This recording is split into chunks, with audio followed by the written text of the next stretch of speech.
Sojoji sun yi juyin mulki a Gabon.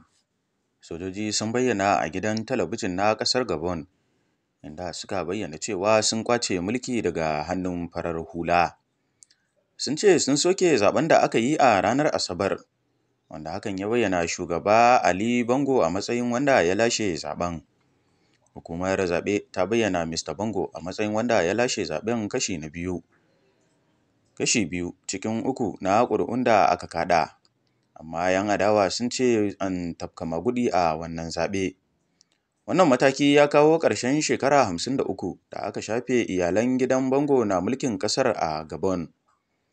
Sojoji 12 sun bayyana a gidan talabijin inda suke sanar da soke zaɓen tare da rushe duk wasu cibiyoyin gwamnati.